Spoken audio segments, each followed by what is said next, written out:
Capítulo quinto. Punto 6. La solidaridad. Fue a fines de abril cuando ocurrió un hecho terrible. Nadie tiene la vida asegurada. Nadie está libre de una desgracia. Aquella mañana mi hijo mayor llevó al colegio a sus hermanitos. Estaban sobre la hora. Lo más seguro era que hubieran llegado tarde. Desde la casa hasta el colegio había poco más de 5 kilómetros. 15 minutos en auto, 25 en hora punta. Cuando regresaron a casa, les pregunté si llegaron a tiempo, es decir, antes de las 8 de la mañana. Empezaron a contarme una película de suspenso. Todos querían hablar al mismo tiempo, empezando por mi hijo mayor. Mamá, tuve que ir contra el tráfico, si no, no llegaba. Mamá, llegó una ambulancia y se llevaron a un padre de familia. Mamá, se trataba del papá de una alumna de nuestro salón. Mamá, era el papá de Mónica. Me quedé en shock. Definitivamente se había tratado de una emergencia. No tenía cercanía con la señora Carlota, mamá de Mónica. La señora era muy joven. Tenía 2 hijos más pequeños en el nido. Solo conocía al abuelo, porque había llevado a Mónica a un picnic que hicimos en 5º grado en el Parque de las Motos. Y a la abuela también la conocía de vista. Siempre la noté muy colaboradora, amigable y cercana. No sabía qué actitud debíamos tomar como comité. Por lo pronto solo desearle una pronta mejoría, aunque no teníamos mayores detalles de lo ocurrido. Solo que el señor había sido hospitalizado. Por otro lado, las casacas ya se habían mandado a confeccionar, pero había una niña nueva, Kiara Valer, que no deseaba la casaca. La confeccionista recomendó que lo ideal era que todos tuvieran sus casacas, que conversemos con la mamá de la niña para ver cuál era el motivo de la negativa. Y si en caso la razón fuera por el tema económico, tal vez entre todos los padres podríamos apoyar para que la niña también tuviera su casaca. Resulta que, según la mamá de la niña, la señora Cindy Gómez, su hija no deseaba la casaca porque no se identificaba con el colegio. Después, escuché decir que sí quería la casaca, pero que no tenía el dinero. En realidad era un poco confuso el tema, pero entre 3 mamás, Alma, Noelia y Celina, aportaron el 50% de la casaca. Y ya el saldo lo canceló la señora Cindy. Me imagino que la señora Cindy agradecería el gesto solidario de las mamás. Sobre el papá de Mónica Chumbes, poco o nada se sabía. Hasta que una tarde, durante el entrenamiento de fútbol de mi hijo Ramiro, me llamó la señora Alma. Cada vez que esta señora me llamaba, se me escarapelaba el cuerpo. Le pedí a la divina providencia que me ilumine para entenderla y decir lo correcto. Entonces ella empezó así. Me preguntó si yo pertenecía a algún grupo de oración en la parroquia.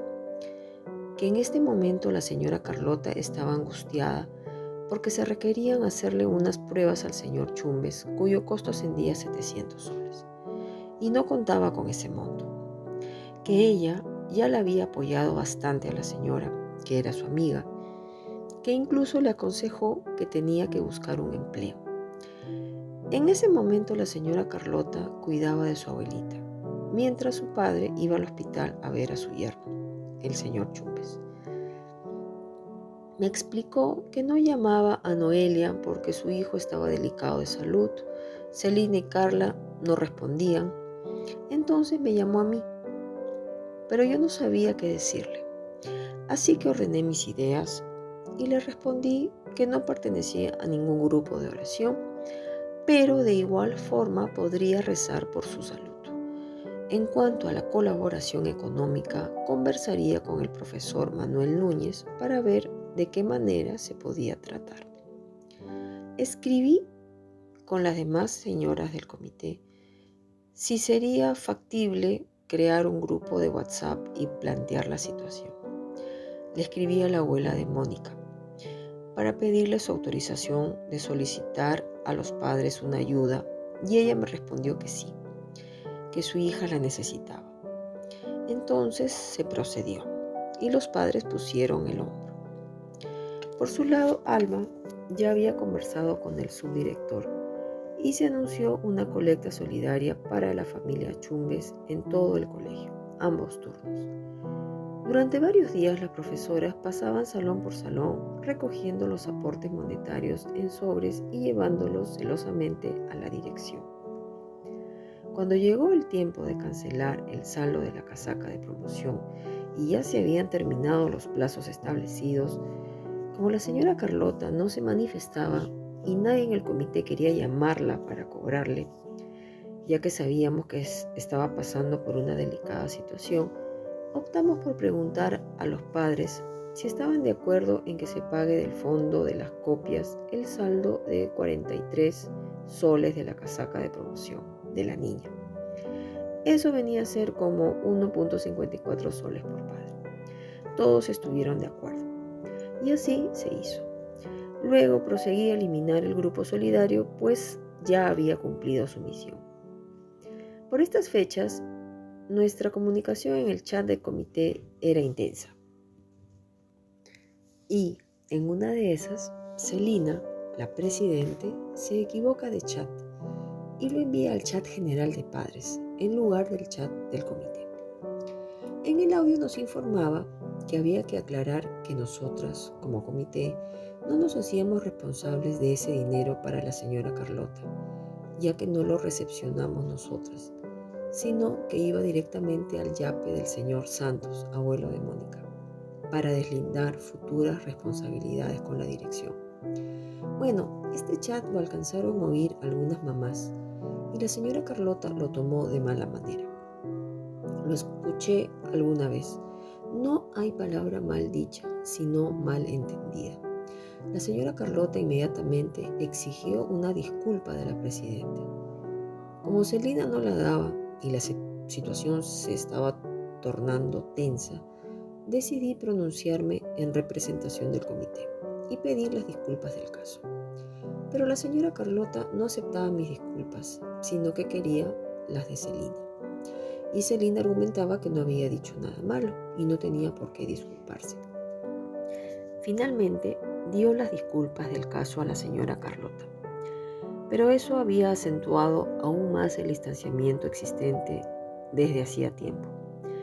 Entre niños puede haber malos entendidos, pero para eso están los padres, para hablar con sus hijos y hacerles entender. Se dice que un día Mónica estaba jugando fútbol con los niños y Fabiola le pregunta por qué juega con los chicos, que parece un marimacho. Se dice también que un buen día Mónica le dice a Fabiola: a mi mamá no le caes. Y Mónica se lo cuenta a su mamá. Y desde ahí empezó la antipatía entre las niñas y las mamás. También, en un compartir de 4º grado, a Celina le tocó traer tequeños. Pero como tenía que llevar a su hijo Johan temprano a su terapia y no le iba a alcanzar el tiempo para hacerlos, le pidió a la Miss que le cambie por papitas fritas. La Miss, comprensiva, estuvo de acuerdo. Pero el día que hubo una reunión de padres, la señora Carlota reclamó que por qué habían padres que no traían lo que decía en la lista. Entonces Celina se distanció aún más de la señora Carlota por considerarla poco empática. Nosotras como madres tenemos la tremenda responsabilidad de guiar a nuestros hijos con valores y sobre todo con nuestro ejemplo. No le podemos decir a nuestro hijo que no pelee con otros niños y nosotras estar peleando con otras mamás. Mi tarea de lograr la unión y la fraternidad en la promoción se hacía cada vez más difícil por alguno que otro motivo, cada uno más infantil que otro y todos sin sentido.